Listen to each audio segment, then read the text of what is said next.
저는 앞으로 4주 동안 영화를 가지고 여러분과 말씀을 나누려고 합니다. 특별히 대강절이고 또 이 대강절을 우리가 지내면서 영화 속에 나타난 예수님에 대한 힌트 또 그런 소재들을 가지고 여러분과 말씀을 나눴으면 좋겠습니다. 실시간으로 예배를 드리시지 못하고 그냥 녹화된 영상을 보시는 분들에게는 이 영상을 직접 보여드릴 수가 없어서 참 아쉽습니다. 그 대신 제가 사진을 좀 보여드리고 또 잘 설명해 드리면서 설교를 진행하도록 하겠습니다. 오늘 우리가 함께 나눌 영화는 Good Will Hunting이라고 하는 영화입니다. 굉장히 많은 분들이 좋아하는 그런 영화이기도 하지요. 이 영화는 1998년에 아카데미 최우수 각본상을 받았습니다. 그리고 조연으로 출연했던 로빈 윌리엄스가 최우수 조연상을 받았지요.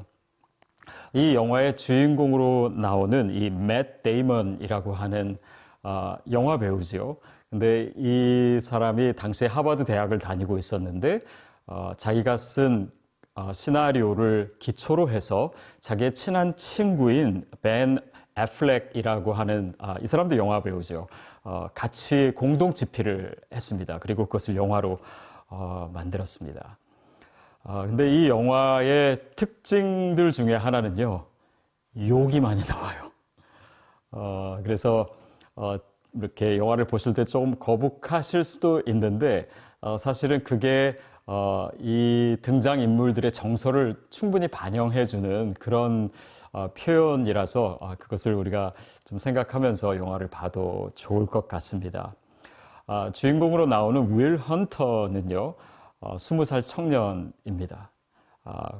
그리고 술, 담배에 쩔어서 살고 또 욕도 굉장히 많이 하고 그리고 뭐 폭력이나 절도, 전과가 많은 그런 사람입니다. 공격적이고 냉소적이고 또 오만하기까지 한 그런 청년인데요. 이 청년은 굉장히 특별한 능력을 가졌습니다. 그러니까 수학도 굉장히 뛰어나게 잘하고요. 그리고 뭐 역사나 뭐 책을 읽으면 다 외우고 뭐 온갖 지식이 정말 많고 IQ도 굉장히 높은 그런 청년이에요. 근데 여기서 나오는 윌이라고 하는 청년인데 윌이 어디서 일하고 있었냐면 MIT 대학의 청소부로 일하고 있었습니다. 그래서 이제 불우하게 자랐고 또 그냥 일용직을 하는 그런 사람이었어요. 근데 이 MIT 대학에서 한 유명한 수학 교수인 램보 교수가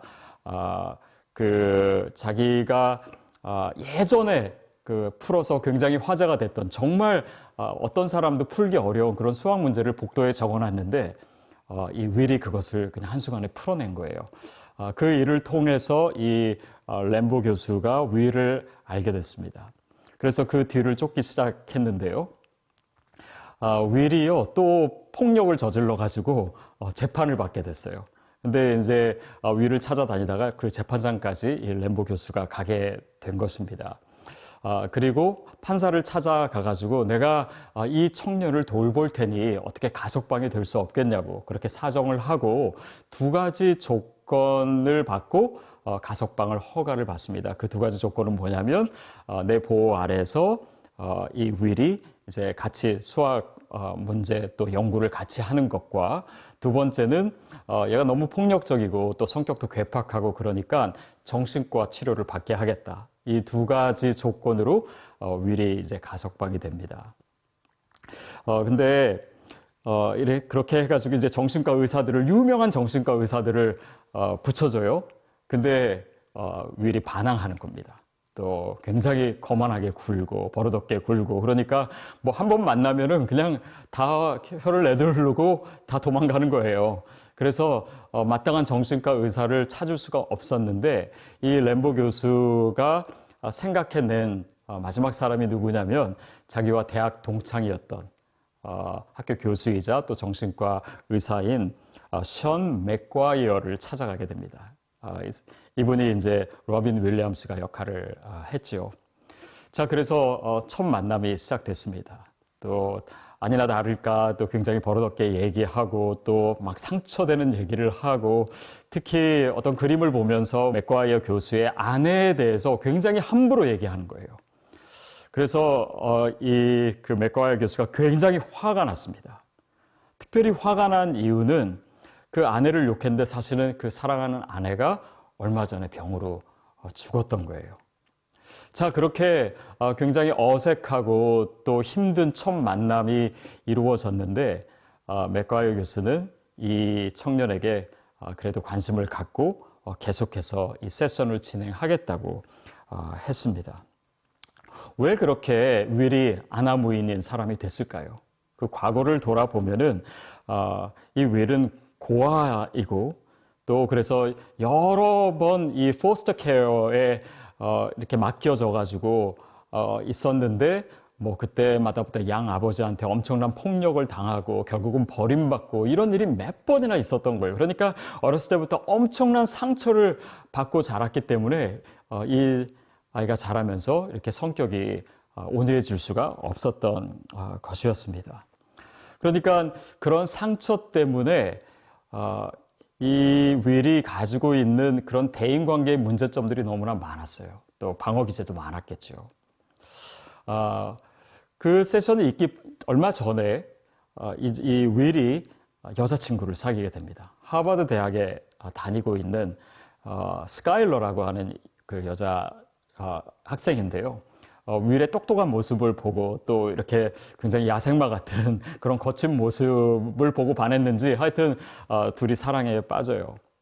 근데 이 윌이 가지고 있는 그런 상처나 방어 기제가 그 관계에서도 여전히 드러나게 됩니다. 그래서 자기 자신을 솔직하게 드러내지 못하고 또 자신의 가정이나 환경에 대해서 거짓말도 하고 또 윌은 무엇이 두려웠냐면 자기에 대해서 이 여자친구가 정말 많은 것을 알게 될 경우에 자기를 떠날 거다라고 생각했어요. 그래서 자신에게 사랑을 고백하는 그녀에게조차 나는 너를 사랑하지 않는다라고 얘기하고 또 같이 캘리포니아로 가자고 했는데 그 말도 듣지 않고 그냥 여자친구와 헤어져 버립니다. 그러니까 그런 이 관계적인 어려움이 윌의 삶에 사실은 늘 계속 되었던 것입니다. 그리고 윌의 친구들이 좀 몇 명 나오는데요. 그 중에 척이라고 하는 친구가 있습니다. 그러니까 아까 얘기한 벤 애플렉이 역할을 한 그런 친구였죠. 근데 이 친구가 한 번은 이제 같이 일을 하고 나서 그 영화 장면에서 이런 대사를 합니다. 너는 남들이 가지지 못한 특별한 그런 비범한 능력을 가지고 있다. 마치 너는 복권에 당첨된 것 같은 그런 엄청난 재능을 가지고 있는데 너는 여기서 그냥 이렇게 일용직이나 하고 우리와 같이 있는 것이 복권에 당첨되고도 돈으로 바꾸지 못하는 그런 상황과도 같다. 뭐 이런 식으로 얘기를 해요. 그러면서 이 친한 친구 윌에게 이렇게 얘기합니다. 너 내가 얘기하는 거 오해하지 마. 근데 네가 만약 20년 후에도 여기에서 살면서 또 이렇게 막일이나 하면서 맨날 우리 집에 와서 비디오나 보고 막 그런 삶을 네가 나중에도 살고 있다면 내가 너를 죽여버릴 거야. I will kill you, I will end you 막 이렇게 심하게 얘기를 해요. 그러면서 이렇게 얘기합니다. 내가 가장 행복을 느낄 수 있는 때가 온다면 바로 이런 때라고. 어느 날 너희 집에 찾아갔는데 네가 정말 네 길을 찾아서 그냥 사라져 버린다면 나에게 작별 인사 안 해도 좋고 또 안녕이라고 얘기하지도 않고 그냥 너에게 있어서 가장 좋은 일이 생겨서 또 네 능력을 충분히 발휘할 수 있는 일을 위해서 떠나버린다면 나는 너와 같이 있지 않아도 행복할 거라고. 그때가 내 인생의 최고의 날이 될 거라고 그런 이야기를 합니다. 사실 이것이 친구 관계죠. 친구를 정말 위하기 때문에 너에게 정말 좋은 것이 나에게도 좋은 것이다. 네가 정말 누구인지를 알고 네 능력대로 살고 네 삶의 진짜 모습, 너의 인생의 진면목을 살아낼 수 있다면 나는 아무래도 좋다. 그런 우정의 모습을 보여줍니다. 제가 지난주에 한국을 잠깐 다녀왔습니다. 네, 어머니가 저를 이제 몇 년 동안 못 보셨기 때문에 또 몸도 좀 약해지시고 또 눈도 안 좋아지시고 그래서 제가 어머니를 꼭 뵈야 되겠다 해서 이제 한국을 다녀왔어요. 그래서 너무 보고 싶어 하셨는데 그래서 뭐 많이 힘드셨다고 저희 뭐 그 가족들이 얘기해 주더라고요. 근데 이제 한국을 떠날 때는요 오히려 더 힘들어 하시더라고요. 더 힘들어 하시더라고요. 물론 어머니 생각에는 제가 사랑하는 아들이 곁에 있으면 좋겠죠. 근데 아마도 제가 저의 사명도 버리고 또 정말 하나님께서 저에게 맡겨주신 일들을 생각하지 않고 그냥 어머니 곁에만 있다면 사실은 어머니가 그것을 정말 좋아하시지는 않으시지 않을까 저는 그런 생각하고 또 안타깝고 또 헤어져야 되는 아쉬움이 있지만 하나님께서 저에게 맡겨주신 일을 위해서 떠나보낼 수 있는 마음도 어머니에게 주시지 않았을까. 또 그것이 사랑이고 또 방금 이야기한 친구 사이의 진정한 우정의 모습이 아닐까 그런 생각도 해보았습니다. 여러분에겐 그런 친구 있습니까?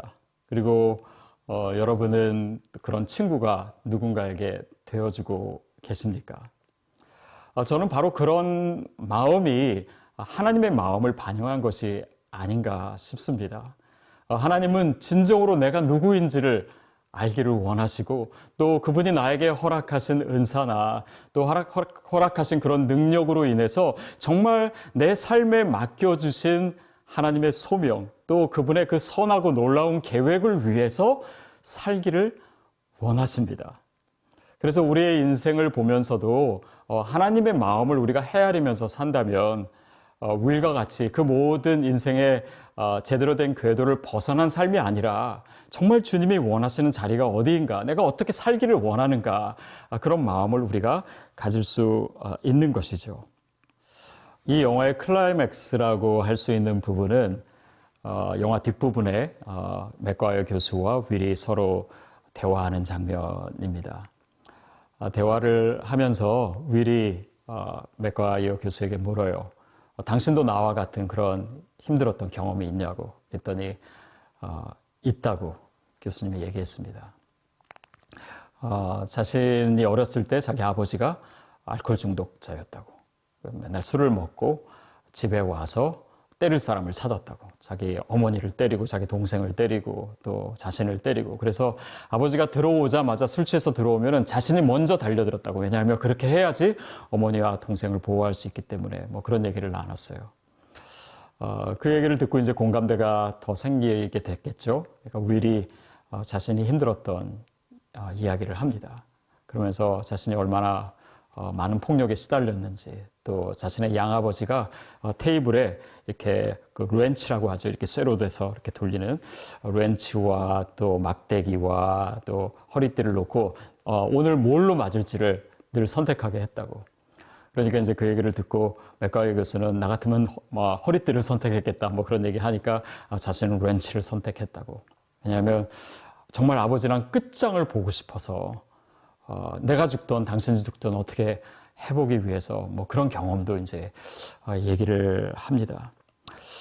그러면서 대화가 점점 깊어졌을 때 맥과이어 교수가 윌의 눈을 보면서 이렇게 얘기합니다. It's not your fault. 네 잘못이 아니야. 처음에는 몇 번 반복해서 얘기할 때는 뭐 알았어요. 뭐 괜찮아요. 뭐 이런 식으로 반응하다가 계속해서 얘기합니다. It's not your fault. It's not your fault. 이게 몇 번이 계속 반복될수록 윌의 마음이 동요하기 시작합니다. 그리고 울기 시작해요. 큰 소리로 울기 시작하면서 맥과이어 교수와 부둥켜 안고 둘이 같이 우는 장면이 나옵니다. 그의 잘못이 아니다. 이것은 단지 도덕적 또 윤리적인 판단을 얘기하는 것이 아니었을 겁니다. 뭐 어떤 사람들은 그냥 남에게 상처 주는 말 다 하고 그렇게 한 다음에 It's not my fault. 뭐 이렇게 얘기한다면 그게 얼마나 말이 되지 않겠습니까? 또 어떤 사람은 정말 자기 마음대로 그냥 엉망으로 다 살아놓고선 뭐 내 과거 탓이다, 내 환경 탓이다 이렇게 얘기하는 것도 정당하지만은 않을 것입니다. 그런데 지금 맥과이어 교수가 It's not your fault 이 윌에게 얘기하는 것은 어떤 의미일까요? 그가 이렇게 거친 성격이 된 것 그거 다 네 잘못은 아니야. 또 네가 이렇게 헛된 일을 하면서 어렵게 사는 것 그것을 다 네 잘못으로 생각하지 마. 또 네 자신을 다 드러내 보일 수 없기 때문에 스스로를 감추려고 하고 다른 사람에게 거짓말한 것도 사실은 네 잘못은 아니야. 사랑하는 여인을 떠나보낼 수밖에 없는 것도 네 잘못은 아니야. 이것은 도덕적인 판단이라기보다는 그 영혼에 대해서 윌에 대해서 갖는 맥과이어 교수의 empathy, 어떤 동정심, compassion이 아니었지 않을까 싶습니다. 그냥 이제 관계가 이제 생기고 이 아이를 점점 더 알아갈수록 이 아이의 영혼이 너무 불쌍한 거예요. 애틋한 마음을 갖고 또 자신도 그런 힘든 경험이 있기 때문에 이 영혼에 대해서 자신이 누구인지를 알려주고 싶고 또 정말 제대로 된 인생을 살게 해주고 싶고 원래 정말 좋은 모습을 회복시켜주고 싶은 그런 이 열망이 맥과이어 교수 안에 생긴 것이 아닌가 싶습니다. 그리고 그런 윌의 인생에 대한 가능성을 보고 또 그가 회복되기를 원하는 그런 마음. 제발 절망 가운데서 포기하지 마라. 네 인생을 그렇게 낭비하지 마라. 네가 정말 너의 은사를, 너의 실력을 제대로 알고 정말 훌륭한 인생을 살아라.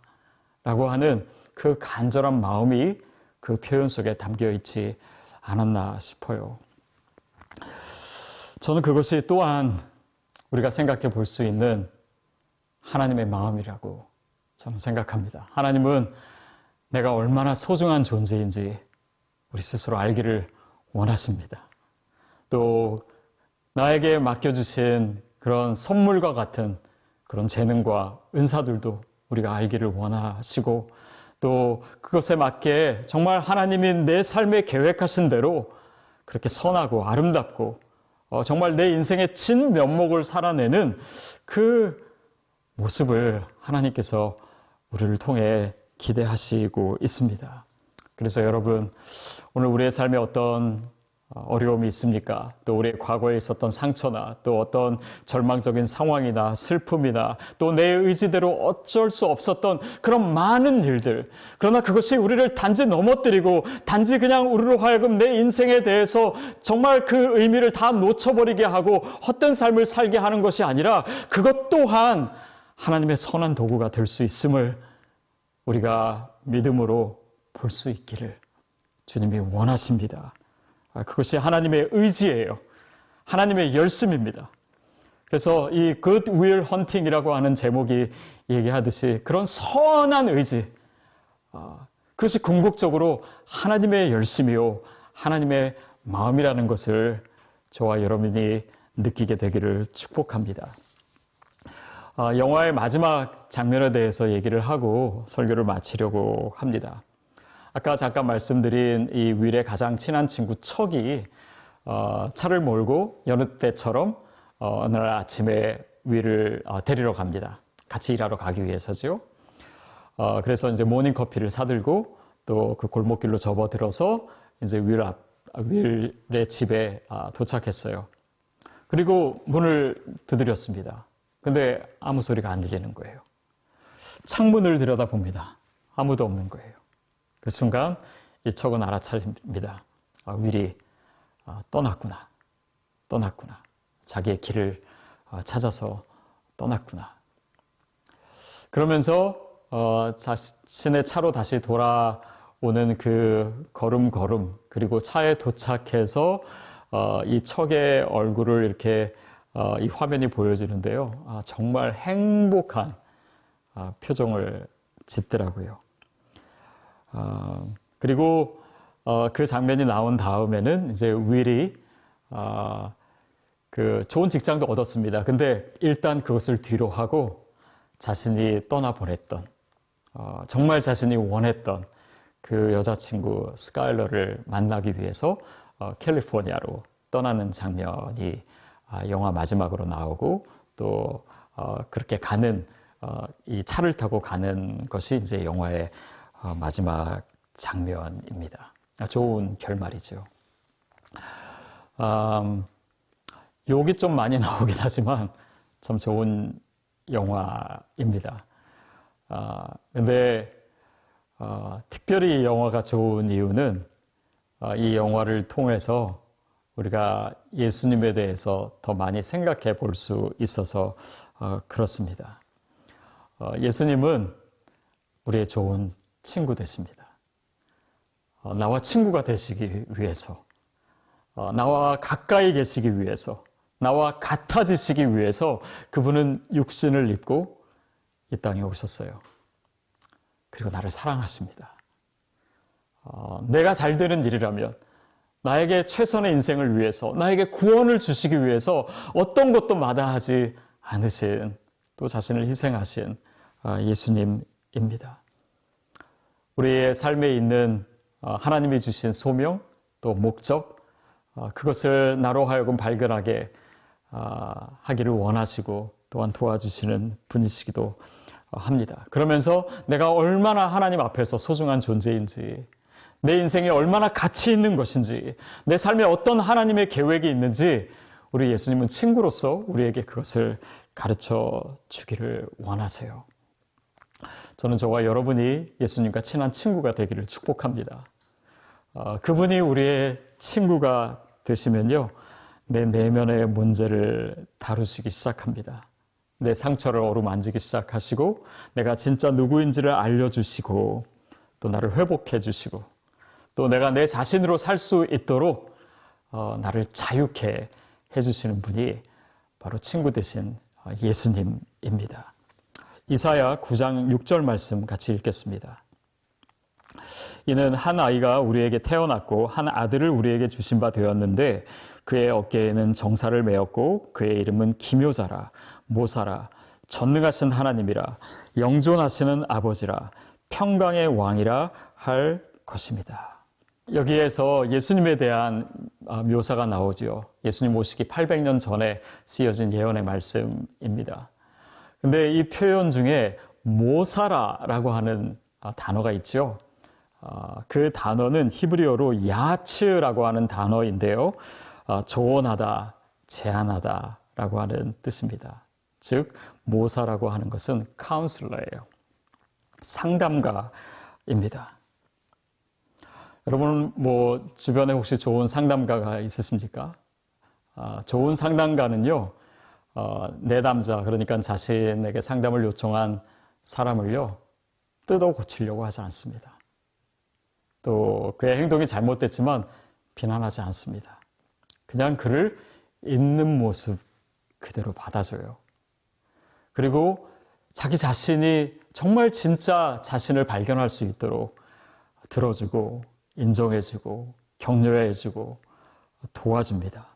그리고 더 이상 그 상처 가운데 머물지 않도록 진짜 그 삶의 진 면목을 살아낼 수 있도록 응원하고 또 도움을 주는 자가 바로 상담자이지요. 상담자가 만약에 그 내담자를 비난한다면 상담 자체가 아마 되지 않을 것입니다. 저는 거기서 예수님에 대한 힌트를 또한 얻게 됩니다. 예수님 또한 우리에게 말씀하세요. It's not your fault. It's not your fault. 사단이 얼마나 어떻게 우리의 삶을 망쳐 놓았던 건 간에 내 삶에 어떤 상처가 있고 또 그로 인해서 내 삶에 지금도 나타나고 있는 여러 가지 어려운 모습들이 있을 수 있지만 예수님은 그것은 네 잘못이 아니다 라고 얘기합니다. 그분은 우리를 정죄하지 않으세요. 정죄하지 않기 위해서 그분은 우리에게 오셨고 자신이 그 모든 상처와 죄를 지시고 십자가에 달려 죽으셨습니다. 그러니까 It's not your fault를 진정으로 우리에게 선포하시고 말씀하실 수 있는 분은 오직 예수 그리스도 한 분밖에 없습니다. 그분은 우리를 비난하지 않으시고 우리를 정죄하지 않으시고 우리를 용서하시고 나를 의롭다 하시고 내 잘못이 아니다라고 말씀하시기 위해서 자신의 생명을 우리에게 주셨습니다. 그분이 모사예요. 그분이 최고의 카운슬러입니다. 저는 저와 여러분이 그분의 친구가 될 수 있다면 또 우리가 원할 때 언제든지 우리의 고민을 들어주시고 우리의 아픈 이야기를 들어주시는 그 상담가로 주님 가까이 우리가 있을 수 있다면 오늘 우리 삶에 어그러져 있는 이 모든 것들이 다시 제자리를 찾게 될 줄로 믿습니다. 이 귀한 성탄의 또 성탄의 시즌에 그 친구 되신 또 최고의 상담가 되시는 주님을 가까이 만날 수 있게 되기를 주님의 이름으로 축복합니다.